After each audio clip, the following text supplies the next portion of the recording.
তারা যে এখানে আসছে তারা বলে তারা বিরোধী দল দায়িত্ব হিসেবে আসছে। শোনেন, আল্লাহর রাস্তে মাফ করেন, আপনার দায়িত্ব পালন করতে হবে না, ঠিক আছে? এখানে আমরা দায়িত্ব হিসেবে আসি না, এখানে আসি ভালোবাসা থেকে, ভক্তি থেকে, সম্মান থেকে, এবং তাদেরকে পূজা করতে আসি না। জামাত আজীবন ছড়াইছে যে এখানে নাকি পূজা হয়, ঠিক আছে? বলেন এখানে কেউ পূজা করতে আসছে?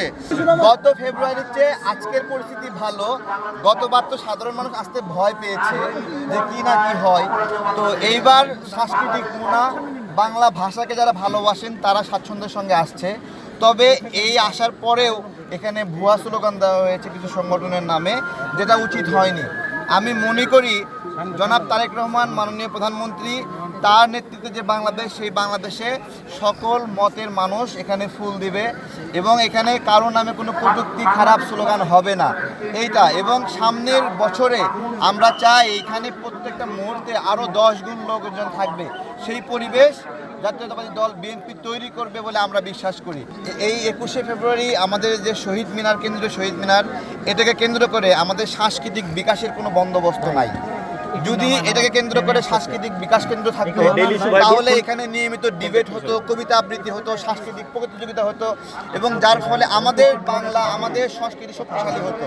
এটা না হওয়ার ফলে আমরা হিন্দি শক্তিশালী হতে দেখি, ইংলিশ শক্তিশালী হতে দেখি, এবং নতুন করে ইদানিং উর্দু, এটাকে আবার যারা উর্দুর প্রতি প্রেম, তারাও এখানে এসে প্রেম ভালোবাসা দেখাচ্ছে। এটা একটা খারাপ লাগা আমাদের আর কি, এবং আমরা এটা সহ্য করছি আর কি। তারেক ভাই, গতকালকে দেখেছেন গণমাধ্যমে একটা ভিডিও ভাইরাল হয়েছে, সেখানে জামাতের আমিরের সাথে যে ভিডিওটা, সেখানে বলা হচ্ছে যে এই গোলাম আজম তারা হচ্ছে ভাষা সৈনিক, এই বিষয়টা বলা হচ্ছে। আসলে আপনি কি মনে করছেন? দেখুন, এই বাংলাদেশ স্বাধীন হওয়ার ঠিক আগেও গোলাম আজম বলেছে, স্বাধীন হওয়ার আগে 70 সালে 18 জানুয়ারি বলেছে ভাষা আন্দোলন ভুল আন্দোলন, এবং এটা ধর্মের বিরুদ্ধে, এবং উর্দুকে তিনি ধর্মের ভাষা বলছে। এই সারা বিশ্বের কোনো মুসলমান বলবে যে উর্দু হলো ধর্মের ভাষা? আমার ধর্মের ভাষা কি? আরবি না? এদের মওদুদি সিস্টেম, গোলাম আজমের সিস্টেম, যে উর্দু ধর্মের ভাষা। তারা এখানে এসে ভাষা সৈনিক বানায় স্লোগান দিচ্ছে। ভাষা সৈনিক না বললেন ভাষা শহীদ বলে দিতেন গোলাম আজম, যে শহীদ হয়ে গেছে ভাষার জন্য। এছাড়া আর কি বলবো? এবং তারা যে এখানে আসছে তারা বলে তারা বিরোধী দল দায়িত্ব হিসেবে আসছে। শোনেন, আল্লাহর রাস্তে মাফ করেন, আপনার দায়িত্ব পালন করতে হবে না, ঠিক আছে? এখানে আমরা দায়িত্ব হিসেবে আসি না, এখানে আসি ভালোবাসা থেকে, ভক্তি থেকে, সম্মান থেকে, এবং তাদেরকে পূজা করতে আসি না।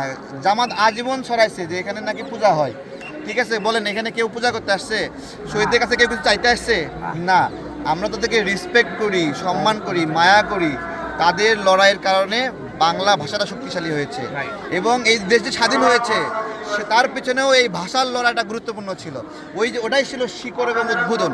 তো তারা এখানে আসবে, ভালো কথা, তাদের এখন অনেক শক্তি, অনেক ক্ষমতা, আসুক, কিন্তু এই উল্টাপাল্টা কথা বলতে আমরা নিষেধ করব। এবং গোলাম আজমের নামে কোনো দিন স্লোগান হবে না। গোলাম আজম কখনো এই বাংলাদেশ চায়নি, বাংলা ভাষাও চায়নি। সে বলছে ভাষা আন্দোলন ভুল আন্দোলন। Thank you. দেশে দেশে সবার সাথে দ্য নিউজ।